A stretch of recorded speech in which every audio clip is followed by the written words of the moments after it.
সকালবেলায় ঘুম থেকে উঠেই বাবানের টিফিনটা রেডি করলাম। তো আজকে আর কিছু বানিয়ে দিতে পারিনি, তো ওই যে কেক বিস্কিট নিয়ে এসেছিলাম কালকে, সেটাই দেবো আজকে। তো এই যে বাবানও স্কুলে চলে গেল, তারপরে এই যে স্কুলে যাওয়ার পরে শুরু হয়ে যায় যুদ্ধ, সমস্ত কাজ, কারণ তার আগে তো কিছুই হয় না। তো দেখো এসি থেকে রাত্রে জল পড়ে বিছানাটা দেখো ভিজে গেছে, বেডশিটটা তুলেছি, তারপরে দেখছি যে ওখানটা ভিজে গেছে, নাহলে তো বুঝতেই পারতাম না কখন যে জল পড়েছে, কেন জানি না, হঠাৎ করে মাঝে মাঝে এরকম হতে থাকে।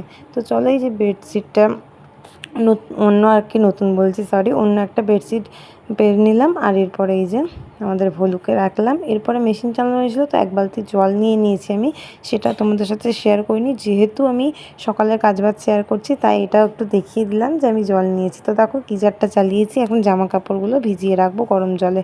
তো এখন না জামা কাপড়গুলো ভিজিয়ে রাখলে বেশ সুন্দর পরিষ্কার হয়, অনেকগুলোই জামা কাপড় আছে আজকে।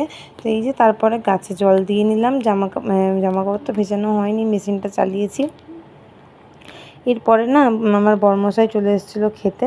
আর এইদিকে দেখবে গাছগুলোতে প্রচুর তুলসী গাছ হয়েছে, যে গোলাপ গাছগুলো তো ঢেকে গেছে আর তুলসী গাছে ভরে গেছে, এত সুন্দর।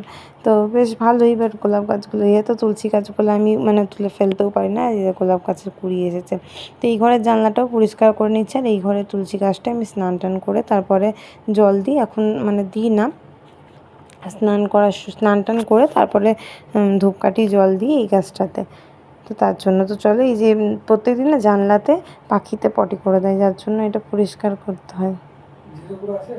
বললাম দেখো ইন্ট্রোটাই কিন্তু এখনও দেওয়া হয়নি, তো চলো মাঝপথে দিয়ে দিই। হ্যালো এভরিওয়ান, জ্যোতিষ সিম্পল লাইফস্টাইলে তোমাদের সকলকে জানাই অনেক অনেক স্বাগত একটি নতুন ভিডিওতে। তো এই যে এখন কাজবাজ তো তোমরা দেখলে, আমি সকালের যে কাজবাজগুলো থাকে বাসি কাজবাজ সেগুলো আজকে শেয়ার করছি। যে বোতলগুলো ধুয়ে রেখেছিলাম, তারপরে এই যে জলগুলো সব ভরে নিলাম, এখন ফ্রিজে রেখে দেবো। এগুলো প্রত্যেক দিনেরই কাজ, যদিও প্রতিদিন বোতলগুলো ধোয়া হয় না, মাঝে মাঝে ধুয়ে থাকি, তবে আজকে যেমন ধুয়েছি সেই রকমই। তো এই যে ফ্রিজে ভরে দিলাম, কারণ এখন তো ঠান্ডা জল প্রচুর লাগে, আমি অল্প অল্প সেরকম খাই না, মিশিয়ে খাই, বাট আমার বরমশাই তো প্রচুর ঠান্ডা জল খায়। তো এখন এই যে এক গ্লাস জল খেয়ে নেবো, গলাটা পুরো শুকিয়ে গেছে, সকাল থেকে কিছুই খাওয়া হয়নি এখনও পর্যন্ত। তো এই যে এখন জল খেতে বসলাম, ঢোক করে এক গ্লাস জল খাবো, মনে হচ্ছে একবারে জলেই এখন তো জীবন, যেহেতু গরমকাল, এই গরমের দিনে। তো তারপরে আবার বাকি কাজে লাগতে হবে। তো এই যে বাসনগুলো তো ধোয়া হয়নি, তো তার জন্য রাতে যেগুলো ছিল তো এখন সেগুলো ধুয়ে নিচ্ছি। আর সকালের বাবান টিফিন স্কুলে গেছে, দুধ খেয়ে গেছে, সেগুলো টুকিটাকি ছিল সেগুলো ধুয়ে নেব।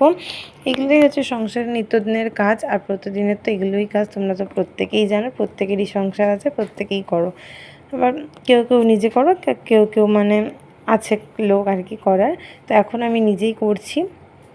তো চলো আর বেশি পকপক করবো না, এখন বাসনগুলো ধুয়ে নিই চলো, তারপরে আবার ওগুলো ভিজিয়ে রেখেছিলাম, তারপরে ভাবলাম যে যাক আর নিজে কাচবো না, ওয়াশিং মেশিনে দিয়ে দিই। তো বলতে বলতে দেখো বাসনগুলোও কিন্তু আমার সব ধোয়া হয়ে গেছে। ঠিক আছে, তো চলো এখানে উবুর করে দিয়ে যে ভিজিয়ে রেখেছিলাম, তারপরে ওয়াশিং মেশিনে দিয়ে দিলাম। এখন দেখি এটা কতক্ষণ টাইম লাগে। তো এই যে চালু করে দিলাম, এরপরে অনেকক্ষণই লেগেছে, মিনিমাম 62 মিনিট না কত, তোমরা দেখতেই পাবে। ঠিক আছে, যেহেতু ভিজিয়ে রেখেছিলাম তাই এই যে প্রি ওয়াশ করতে দিলাম, আগে যেহেতু ভেজানো ছিল। এই যে দেখো 62 মিনিট এখন ওয়েট করতে হবে, আমার অনেক কাজ প্রায় মাঝখানে হয়ে গেছে। তো এই যে এগুলো হচ্ছে আমার ডেলিকার খুব একটা পছন্দের কাজ। ঠিক আছে, এই ফার্নিচারগুলো পরিষ্কার করা কলিন দিয়ে, তো ডেলি যদিও কলিন দেওয়া হয় না, বাট বেশিরভাগ দিনই কিন্তু কলিন দেওয়া হয়, কারণ আমার আবার একটু খুঁতখুত করে কলিন না দিলে। তো চলো বলতে বলতে দেখো ভাতও চাপিয়ে দিয়েছি, প্রেশার কুকারে ডালও চাপিয়ে দিয়েছি, আর ডাল পরে দেখো কি হয়েছে, প্রেশার কুকারটা না একটু কেমনই হয়ে গেছে। তো কাজ করতে করতে আর তো তোমাদের সাথে কথা বলাই হয়নি। তো এই যে সমস্ত ফার্নিচার মোছা হয়ে গেছে, আসলে আমার বরমশাই চলে এসেছিলো খেতে, তো তারপরে ওকে খেতে দিলাম, আর ও কী করে এসে ওর ফোনটা চার্জে দেয়, আর আমার ফোনটা নিয়ে ও মোবাইলটা আর কি দেখে, আর কি গোপাল ভাঁড় দেখে আর খায়, যার জন্য আমি ফোন দিয়ে কোনো ভিডিও করতে পারিনি। তো এর মাঝখানে তো তোমাদের বললাম ভাত চাপিয়ে দিয়েছি, ডাল চাপিয়ে দিয়েছি, এখনও ওয়াশিং মেশিন এখনও চলছে, জামা কাপড় এখনও কাচা হয়নি, এখনও 10 মিনিট আছে। এর মাঝখানে ঘর ছাদ দেওয়া হয়ে গেছে, আর এই যে ফুলও তুলে নিয়ে এসেছি, এরপরে ঘরটা মোছা বাকি আছে।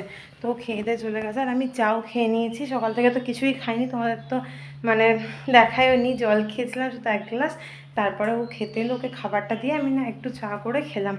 চা নিমকি দিয়ে খেলাম, বিস্কিট দিয়ে খাইনি, নিমকি দিয়ে খেয়েছি। তো ওটাই আমি ব্রেকফাস্ট প্রতিদিন করে নিই, নিমকি দিয়ে চা খেয়ে নিই, ওটা আমার মানে ভীষণ ভালো লাগে। তো যাই হোক, চলো এখন ঘরটা মুছবো, মুছে ভাত আর ডালটা করবো। আর দেখি কি করি। তো একটা জায়গায় যাওয়ার কথা আছে, জানি না যাওয়া হবে নাকি। তো যদি যাওয়া হয় সেটা তোমাদেরকে বলবো, আর না যাওয়া হলে সেটাও বলবো।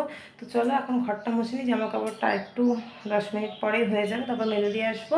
চলো ঘরটা মুছে স্নান করে পুজো করে নিই, আবার পরে দেখা হবে। মুছতে মুছতেও দেখি জামা কাপড়গুলো কাঁচা হয়ে গেছে। তো ওদিক থেকেও মানে সাইরেন বেজে গেছে যে আমাকে খোলো, বার করো। তো এই যে এগুলো 10-15 মিনিটের জন্য জাস্ট দিয়ে দিলাম, কিছুক্ষণ পরে আবার তুলে নেবো। তো এদিকে দেখো আকাশটা কত সুন্দর লাগছে, তার মধ্যে যাচ্ছে দুটো হেলিকপ্টার। তো ভাবলাম একটু ভিডিও করে নিই, বেশ সুন্দর লাগছে, আর আকাশটাও কত সুন্দর লাগছে। তো এই যে ভাত ডাল করে স্নান টান করে পুজো করে নিচ্ছি এখন। আজকে হচ্ছে সোমবার, তৃতীয় সোমবার। তো সেরকম কিছুই মানে আনা হয়নি, যেহেতু আর এক জায়গায় বেরোবো, তো তার জন্য আমি এমনি বাবার মাথায় জল ঢেলে নিচ্ছি আর একটু ফুল বেলপাতা দিয়ে বাবাকে অর্পণ করছি আর কি, ফুল বেলপাতা। তো এটা বাঁ হাতে দেখাচ্ছে, কিন্তু বাঁ হাতে কিন্তু করিনি, ডান হাতেই করেছি। তো ডান হাতে মানে দেখাচ্ছে বাঁ হাতে, ডান হাতে দিচ্ছি, বা সেটুকুই। তো এই যে এখন দেখো ভোলে বাবার মাথায় তো বললাম জল ঢেলে নিয়েছি। তো এই যে বাকি ঠাকুরদেরও ফুল দিয়ে দেবো, এই যে তারপরে ধূপকাঠি জ্বালিয়ে নিয়েছি। আজকে প্রদীপ জ্বালাচ্ছি না, কারণ এইমাত্র মানে এক্ষুনি রেডি হয়ে বেরিয়ে যাব। তো প্রদীপ জ্বালালে না আর নেভাতেও ইচ্ছে করে না, আর কেমন একটা মানে ভয় লাগে প্রদীপ জ্বালিয়ে কোথাও যেতে, যার জন্য আর আজকে প্রদীপ জ্বালাচ্ছি না, শুধু ধূপকাঠি দিয়ে দিচ্ছি আর একটা তুলসী মন্দিরে দেবো। তো চলো আজকের ভিডিওটা তাহলে এখানেই শেষ করছি। ভালো লাগলে লাইক কমেন্ট শেয়ার করে চ্যানেলটা সাবস্ক্রাইব করো। আবার দেখা হবে নেক্সট কোনো ভ্লগে। টাটা।